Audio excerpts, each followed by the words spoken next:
মাথায় খুব খুশকি হচ্ছে, কি করবে বুঝতে পারছো না? শ্রাবণীস বিউটি টিপসে তোমাদের সবাইকে স্বাগত। দেখো, মাথায় খুশকি কিন্তু অনেকগুলো বড় বড় সমস্যার কারণ। কারণ মাথায় যদি ড্যান্ড্রাফ বা খুশকি থাকে তাহলে কিন্তু আমাদের সেটা স্কিনে এফেক্ট করে, হেয়ার ফলিং এর কারণ হয়। ঠিক আছে, স্ক্যাল্পে অনেক সময় যদি খুব তোমার চাপা খুশকি যেগুলো সেগুলো যদি হয়, তাহলে কিন্তু আমাদের ফাঙ্গাল ইনফেকশনও হতে পারে।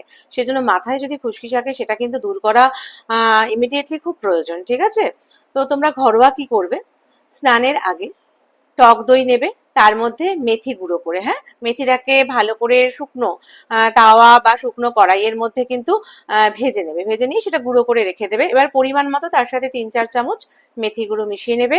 যদি ডিমটা কারো শুট করে তাহলে ডিমের সাদা অংশটা দেবে এবং 2-4 ফোঁটা মধু দেবে, দিয়ে ভালো করে একটা পেস্ট বানিয়ে নেবে। তারপরে কিন্তু চুলটা ফাঁকা করে করে যেন স্ক্যাল্পে লাগে, হ্যাঁ, আমাদের লেন্থের থেকে বেশি কিন্তু ড্যান্ড্রাফের জন্য স্ক্যাল্পে প্রয়োজন। সো সেই পেস্টটা কিন্তু ভালো করে স্ক্যাল্পে লাগাবে। স্ক্যাল্পে লাগানোর পরে 15 থেকে 20 মিনিট বা আধা ঘন্টা রাখতে পারো। রেখে সেটা শুকাক বা নাই শুকাক তোমরা কিন্তু অবশ্যই ওয়াশ করে নেবে। আর ওয়াশের পরে কিন্তু তোমরা শ্যাম্পু করবে, হ্যাঁ, অবশ্যই শ্যাম্পু ছাড়া কিন্তু থাকবে না। শ্যাম্পু করবে, করে তারপরে তোমরা অ্যাজ ইউজুয়াল এরকম যেরকম শুকাও সেরকম শুকাতে পারো। ওকে, তো এটা তোমরা কতদিন, সপ্তাহে কিন্তু একবার করে করতেই পারো। দেখো, সপ্তাহে যদি একবার করেও করো, 1 মাস যদি করো, তাহলে কিন্তু অবশ্যই তোমাদের ড্যান্ড্রাফটা আমি বলছি ঠিক হয়ে যাবে। আর যদি ঠিক হয়ে যায় তাহলে কিন্তু আমাকে জানাতে ভুলো না। আর আমার চ্যানেলটা যদি তোমাদের ভালো লেগে থাকে তাহলে অবশ্যই লাইক করো।